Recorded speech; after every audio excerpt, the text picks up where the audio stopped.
ہر ممالک میں جہاں یہ ایشو آیا ہے there's been an all of government approach. آپ دیکھیں گے برطانیہ میں تو وزیر اعظم وہاں فرنٹ سے لیڈ کر رہا ہے.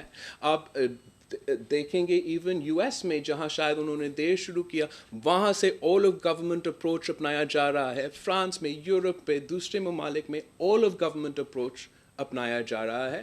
یہاں بھی ہمیں ایک all of government اپروچ اپنانا پڑے گا. اس وقت تنقید کرنے کی کوئی ضرورت نہیں ہے، الزام لگانے کی کوئی ضرورت نہیں ہے، سیاسی پوائنٹ اسکور نہیں کرنا کا کوئی ضرورت نہیں ہے. وقت آئے گا ہم الیکشن لڑیں گے، لیکن اس وقت ہم نے سب پاکستانی بننا ہے اور ہم نے سب لاجک اور ریزن کے ساتھ اس بیماری سے مقابلہ کرنا ہے. ہم ریکویسٹ کرتے ہیں کہ ہمارا جو وفاقی حکومت ہے وہ اپنا اپروچ میں تھوڑا سا تبدیلی لے کر آئے اور جو آئسولیشن ہے اور کنٹینمنٹ ہے اور زیادہ ٹیسٹنگس کا سلسلہ ہے وہ اس کی طرف وہ اپروچ اپنایا جائے اور ہمیں اس میں مدد کرے. یہ ایک دو محاذ کا جنگ ہونے والا ہے. ایک ہم نے وائرس کا مقابلہ کرنا ہے اور وہ ہوگا ضرور. دوسرا ہم نے جو ہمارا معیشت کے ساتھ حشر ہونے والا ہے اس وائرس کی وجہ سے اس کے بارے میں بھی وفاق کو ٹھوس اقدامات لینا پڑے. میرا کیا فائدہ ہے اس وقت وزیر اعظم پہ تنقید کرنا؟ وہ باقی لوگ آ کے ہم پہ تنقید کرنا شروع کر دیں گے ٹی وی پہ. لیکن اس وقت جو ہمارا ایم ہونا چاہیے کہ ہم کنونس کریں اپنا وزیر اعظم کو کہ یہ اقدامات آپ اٹھائیں. اس لیے یہ میرا اور آپ کے اور ہم سب کے رشتہ داروں کے، ان سب کی جانوں کے لیے، ان سب کی صحت کے لیے اور ہمارا معیشت کے لیے، پاکستان کے لیے ضروری ہے. ہم خوشی سے یا ہم نہیں چاہتے کہ ہم بند کریں، ہم لاک ڈاؤن کریں. ہم سمجھتے ہیں کہ ہمارے لوگوں کو جانوں بچانے کے لیے، ہمارا صحت کا نظام پہ کم سے کم بوجھ ڈالنے کے لیے، اس بیماری سے مقابلہ کرنے کے لیے ان اقدامات کو اٹھانا پڑے گا. ہم خوف کی وجہ سے کہ ہمارا معیشت کو کیا ہوگا، ہم خوف کی وجہ سے کہ ہم نے ٹفتان میں ٹیسٹ نہیں کیا تو اب کچھ نہیں یہ ہم نہیں کر سکتے ہیں. We have to be proactive. If you didn't do something yesterday, it doesn't mean you shouldn't do it today.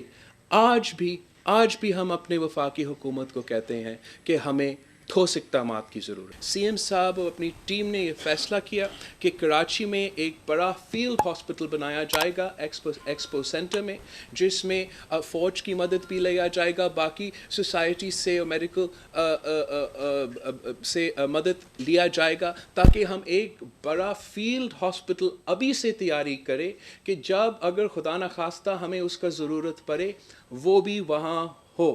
اگر ہم کہہ رہے ہیں کہ آپ کو گھر رہنا پڑے گا اگلے 15 دن میں، تو جو ڈیلی ویج ارنرز ہیں، جو غریب طبقات ہیں، میں ان سب کو یقین دلانا چاہوں گا کہ یہ حکومت سندھ کا ذمہ داری ہے.